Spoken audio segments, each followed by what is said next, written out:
प्यारे बच्चों नमस्कार। मैं अचीवर्स एकेडमी से विकास कुमार मैथमेटिक्स के वीडियो लेक्चर में आपका स्वागत करता हूं। 10th class chapter 3 pair of linear equation in two variable. तो देखो इसका जनरल फॉर्म है, कोई भी लीनियर इक्वेशन जो होगा ax plus by plus c equal to 0, ये इक्वल से इक्वेशन बना है। एक्स वाई ये अलजेब्रिक एक्सप्रेशन है और ये इक्वल है तो इससे क्या बना, इक्वेशन बना है। अब इसमें देखो ये a b c ये कांस्टेंट टर्म है, a b c क्या है, कांस्टेंट टर्म है और यही x y क्या है, वेरिएबल है। वेरिएबल को हिंदी में चर बोलते हैं, ठीक है। तो यहाँ पर दो वेरिएबल है इसीलिए टू वेरिएबल कहा जाता है। पेयर का मतलब यहाँ पर नहीं है, ये सिर्फ क्या है, लीनियर इक्वेशन, ठीक है। ये सिर्फ क्या है, linear equation two variable. Pair का मतलब देखो यहाँ पर है कि यही इक्वेशन दो है।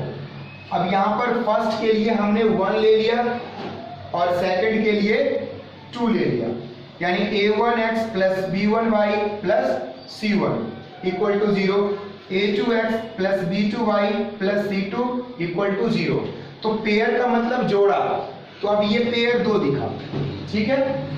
सॉल्यूशन की अगर बात करोगे लीनियर इक्वेशन की, अभी हम दोनों के सॉल्यूशन की बात नहीं कर रहे, सिर्फ एक की सॉल्यूशन की बात। तो सॉल्यूशन का मतलब होता है एक्स वाई की वो वैल्यू जिस पर ये लीनियर इक्वेशन सेटिस्फाई हो, ये लीनियर इक्वेशन सेटिस्फाई हो। फॉर एग्जांपल एक हम लीनियर इक्वेशन लेते हैं और उसे समझते हैं। सपोज करो x plus Y equal to 2, ये एक लीनियर इक्वेशन है। x plus Y equal to 2 एक लीनियर इक्वेशन है। आप सोच रहे हो सर यहाँ पर a क्या है, यहाँ पर b क्या है, सर ये 0 तो है ही नहीं, इसमें c क्या है। तो बच्चों ये एक सिंपल है, बस इसको अगर स्टैंडर्ड फॉर्म में लिखना है, इसको अगर स्टैंडर्ड फॉर्म में लिखना है तो इसको ऐसे लिखोगे 1x प्लस 1y और ये 2 LHS में आ जाएगा -2 इक्वल टू 0। अब देखो यहाँ पर a क्या हुआ 1 और b क्या हुआ 1 और c हुआ -2। तो अब आपको समझ में आया होगा a b c इसमें क्या हुआ। अब इस इक्वेशन का एक सॉल्यूशन देखो क्या है। सॉल्यूशन का मतलब हुआ x की और y की वैल्यू जो इसको सेटिस्फाई करे। तो हम यहाँ पर सॉल्यूशन निकालने के लिए x की वैल्यू लेट कर लेते हैं कि 0। x की वैल्यू क्या लेट कर लेते हैं, 0। तो जब x की वैल्यू 0 होगा और ये वैल्यू आप इस इक्वेशन में पुट करोगे तो यहाँ पर आ जाएगा 0 प्लस y इक्वल टू 2। तो देखो y इक्वल टू आ गया 2। तो आपका सॉल्यूशन आ गया 0,2। पहले x रखते हैं फिर y रखते हैं, तो 0,2 ये सॉल्यूशन है। अब इस सॉल्यूशन को अगर आप वेरीफाई करना चाहें, वेरिफिकेशन, तो वेरीफाई करने में आप x के प्लेस पर रखो 0 और y के प्लेस पर रखो कितना 2। तो देखो फाइनली आंसर 2 मिल गया आपको, दोनों साइड इक्वल हो गया, तो यही हो गया वेरीफाइड। यानी सॉल्यूशन का क्या मतलब हुआ, सॉल्यूशन ऑफ लीनियर इक्वेशन का मतलब है एक्स वाई की वो वैल्यू जिस पर ये इक्वेशन सेटिस्फाई हो। एक और तरीके से कह सकते हो कि x की वैल्यू हम इसमें रखें तो y की वैल्यू आ जाए, और दोनों वैल्यू रखोगे तो इक्वल टू 2 है तो 2 आ जाएगा। और 2 को अगर इस साइड ले आओगे, सपोज करो ये वैल्यू आप इसमें रख रहे हो, तो टोटल फिर फाइनली 0 आ जाएगा। तो सॉल्यूशन आई होप समझ में आया होगा, एक्स वाई की वो वैल्यू जिस पर कोई लीनियर इक्वेशन सेटिस्फाई करेगा। एक्स वाई की वैल्यू सेटिस्फाई करने का मतलब LHS और RHS इक्वल होगा, LHS और RHS इक्वल होगा। इसके साथ साथ एक और बात बताता हूं, जो लीनियर इक्वेशन होता है वो एक लाइन फॉर्म करता है, यानी ये क्या फॉर्म करेगा, लाइन फॉर्म करेगा। यानी इस कार्टेशियन प्लेन के बारे में हमने 9th क्लास में पढ़ रखा है, XY प्लेन। तो XY प्लेन पर ये एक लाइन फॉर्म करेगा, ठीक है मनीषा, ये एक लाइन फॉर्म करेगा। अब ये लाइन किससे बना हुआ है, लाइन बहुत सारे पॉइंट से बना हुआ है ना जी, infinite number of points, infinity, बहुत सारे अनंत बिंदुओं से मिलकर के बना हुआ है। तो जो ये इनफाइनाइट नंबर ऑफ पॉइंट्स है, ये सभी के सभी सॉल्यूशन है। हर पॉइंट अपने आप में एक्स वाई की वैल्यू देगा, हर पॉइंट अपने आप में एक्स वाई की वैल्यू देगा। तो ये जितने एक्स वाई की वैल्यू है ये सभी सॉल्यूशन है। तो आप कह सकते हो एक लीनियर जो इक्वेशन है उसके कितने सॉल्यूशन होंगे, इनफाइनाइट, क्योंकि आप x की वैल्यू चेंज करते जाओगे तो y की वैल्यू भी चेंज होकर के आती जाएगी। मान लो यहाँ पर हम x की वैल्यू क्या मान लेते, x की वैल्यू 1 मान लेते, तो y की वैल्यू क्या आ जाता, यहाँ 1 रखते, ये इधर जाकर के इससे माइनस हो जाता तो y की वैल्यू भी 1 आ जाती। x की वैल्यू 2 रख लेते, उधर जाकर के माइनस होके y की वैल्यू 0 आ जाती। तो इसी तरह से x की वैल्यू बदलते रहोगे और y की वैल्यू चेंज होकर के आती रहेगी। तो यहाँ पर इंपॉर्टेंट बातें ये थी कि पेयर ऑफ लीनियर इक्वेशन का मतलब है कि लीनियर इक्वेशन पेयर में होगा। अभी हम आगे पेयर में सॉल्यूशन की बात करेंगे। इसका जनरल फॉर्म है ax plus by plus c equal to 0। a b c क्या है, कांस्टेंट टर्म है, और x y वेरिएबल है। 2 वेरिएबल का मतलब x और y दो, और वेरिएबल देखो x और y के अलावा कुछ और भी हो सकता है, ऐसा नहीं कि हमेशा के लिए x y फिक्स है। यहाँ पर z, यहाँ पर p भी हो सकता है, यहाँ p, यहाँ q भी हो सकता है, ठीक है। इसके बाद पेयर हमने लिख दिया। पेयर में देखो अब हम a b c लिख रहे हैं कांस्टेंट, तो अब यहाँ भी a b c लिख दूंगा तो दोनों एक जैसा हो जाएगा। तो ये दोनों अलग दिखे इसके लिए हमने 1 1 1 और इसको 2 2 2 लिखा, ठीक है जी। उसके बाद सॉल्यूशन की बात हमने बताया कि एक्स वाई की वो वैल्यू जो हमारे लीनियर इक्वेशन को सेटिस्फाई करे उसे क्या कहोगे, सॉल्यूशन कहोगे। एक लीनियर इक्वेशन के बहुत सारे इनफाइनाइट सॉल्यूशंस हो सकते हैं। लीनियर इक्वेशन जो है कार्टेशियन प्लेन पर, एक्स वाई प्लेन पर लाइन फॉर्म करता है। लाइन बहुत सारे पॉइंट से मिलकर के बनता है, यानी बहुत सारे सॉल्यूशन है उसके, तो बहुत सारे सॉल्यूशन भी होंगे। और एक लाइन बनाने के लिए कम से कम आपको 2 सॉल्यूशन यूज करना पड़ेगा। एक लाइन फॉर्म करने के लिए कम से कम 2 सॉल्यूशन चाहिए, यानी 2 पॉइंट चाहिए। 2 पॉइंट होगा तभी तो दोनों पॉइंट को मिलाओगे तो एक लाइन फॉर्म हो जाए। बाकी जितने मर्जी उतने पॉइंट्स बना सकते हो। चलो अब आगे देखिए। अब हम बात करेंगे कि जब 2 इक्वेशन एक साथ हुआ यानी पेयर में, ठीक है जी, 2 इक्वेशन एक साथ, तो पेयर में अंश 2 इक्वेशन एक साथ है, यानी L1 एक इक्वेशन का नाम दिया, दूसरा equation L2। a1x plus b1y plus c1 equal to 0, a2x plus b2y plus c2 equal to 0। Example के तौर पर है 2x plus y equal to 3, x plus y equal to 0।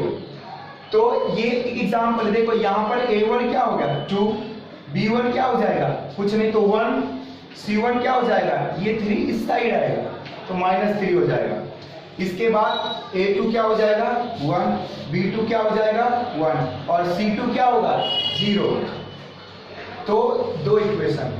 अब पिछली वीडियो में जब हमने पहले आपको बताया है कि लीनियर इक्वेशन जो है वो एक लाइन फॉर्म करता है। लीनियर इक्वेशन क्या फॉर्म करता है, एक लाइन फॉर्म करता है। अब लाइन का मतलब है कि 2 लीनियर इक्वेशन है तो 2 लाइन फॉर्म होगा। जब 2 लीनियर इक्वेशन है तो 2 लाइन, 3 लीनियर इक्वेशन होगा तो 3 लाइन। लेकिन यहाँ पर आपने ध्यान दिया होगा हमने पेयर की बात करा, पेयर का मतलब 3 नहीं होता, पेयर का मतलब 2 ही होता है, जोड़ा, ठीक है। तो अब 2 लाइन क्या हो सकता है मनीषा, कैसे कैसे कंडीशन में हो सकता है, 2 लाइन आपस में एक दूसरे को कट कर सकते हैं, 2 लाइन एक दूसरे के पैरेलल हो सकते हैं, 2 लाइन एक के ऊपर दूसरा। तो यही 2 हमने लिखा है। इंटरसेक्टिंग लाइन यानी लाइन क्या करे, इंटरसेक्ट करे, ठीक है। इंटरसेक्ट का मतलब प्रतिच्छेद करना होता है, कट करना होता है। दोनों लाइन आपस में पैरेलल हो सकता है। पैरेलल कहने का मतलब समांतर, ठीक है, दोनों समान, दोनों के बीच में जो डिस्टेंस है वो एक समान होगा। कॉन्सिडेंट का मतलब है कि दोनों एक ही के ऊपर दूसरा, यानी इसी लाइन के ऊपर ये भी लाइन। तो देखो 3 लाइन, यही 3 कंडीशन हो सकता है, या एक दूसरे को कट करें, या पैरेलल जाएं, या फिर वो एक दूसरे के ऊपर लाइन हो। इसके अलावा कुछ और नहीं हो सकता, क्या जी। तो यही 3 कंडीशन आपको याद रखना है। पहला कंडीशन इंटरसेक्टिंग, दूसरा कंडीशन पैरेलल, तीसरा कंडीशन कॉन्सिडेंट। अब यहां दूसरी बात पे ध्यान। अब मैं एक ट्रिक बताऊंगा, एक तरीका बताऊंगा कि कैसे कोई लाइन पैरेलल होगा, कैसे कोई लाइन इंटरसेक्टिंग होगा, कैसे कोई लाइन कॉन्सिडेंट होगा। क्या कंडीशन है, आपके बुक में, हमारे बुक में दिया हुआ भी है, देखो बच्चों, A1 यानी coefficient of x of the equation first equation का कॉफिशिएंट A1, अगर अपॉन में लिख दो A2 यानी सेकेंड इक्वेशन के x का कॉफिशिएंट, ये इक्वल ना आए, ये इक्वल ना आए coefficient of y first equation से और coefficient of y second equation से। आपको अगला C1 C2 देखना ही नहीं है। अगर A1 upon A2 B1 upon B2 के इक्वल नहीं आए तो आप कहोगे कि ये इंटरसेक्टिंग ही होगा। जैसे यहां देखो, ये 2 क्या हो जाएगा, 2 अपॉन 1 और यहां से 1 अपॉन 1, तो क्या ये दोनों इक्वल है? नहीं। तो ये दोनों जो मैंने एग्जांपल लिया, ये कैसे लीनियर पेयर ऑफ इक्वेशन है, ये इंटरसेक्टिंग है। ठीक है, तो ये कंडीशन है। इंटरसेक्टिंग के लिए क्या कंडीशन है कि A1 upon A2 not equal to B1 upon B2।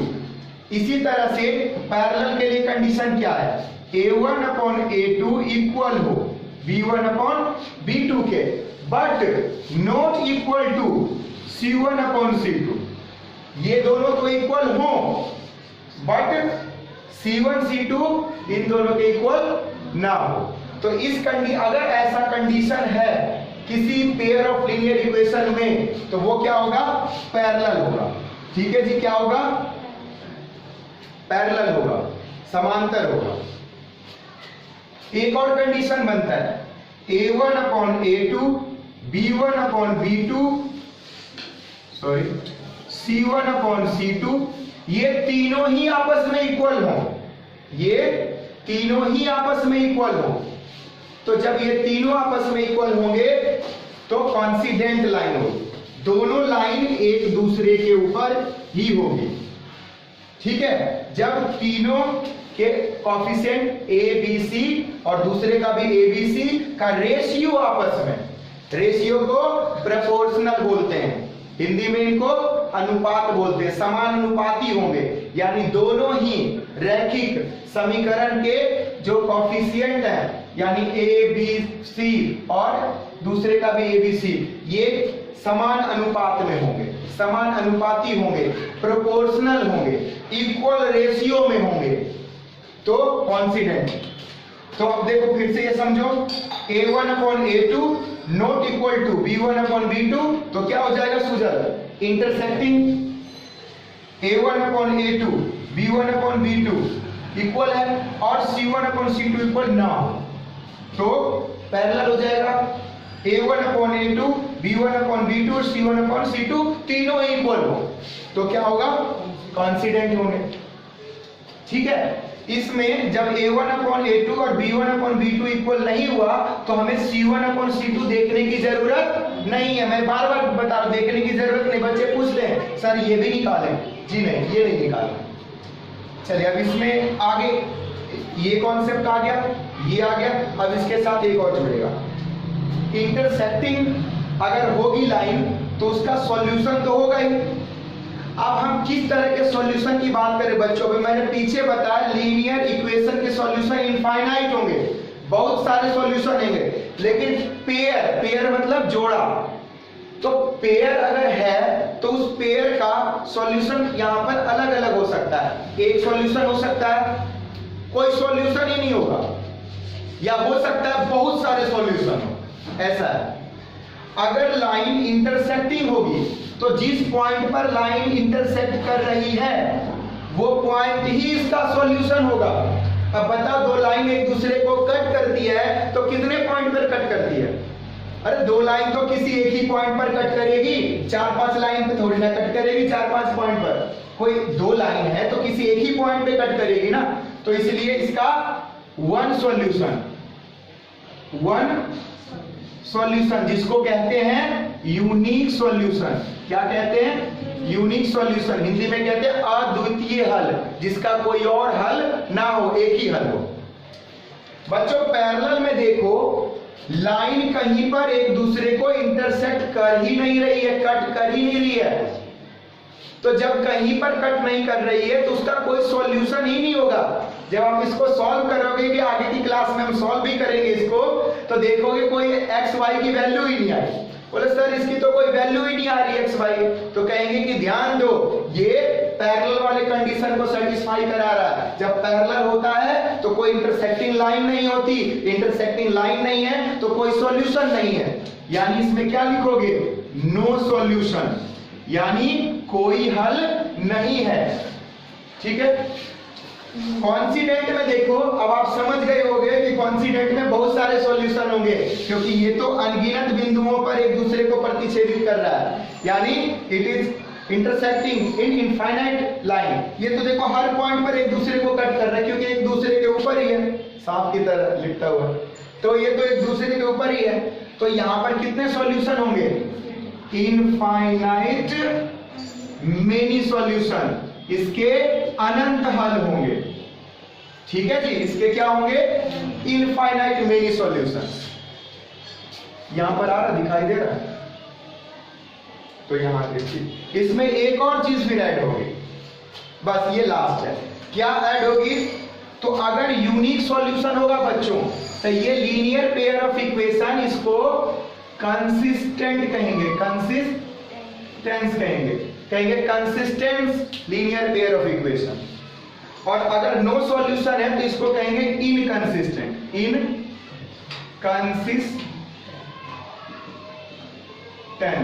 Inconsistent pair of linear equation.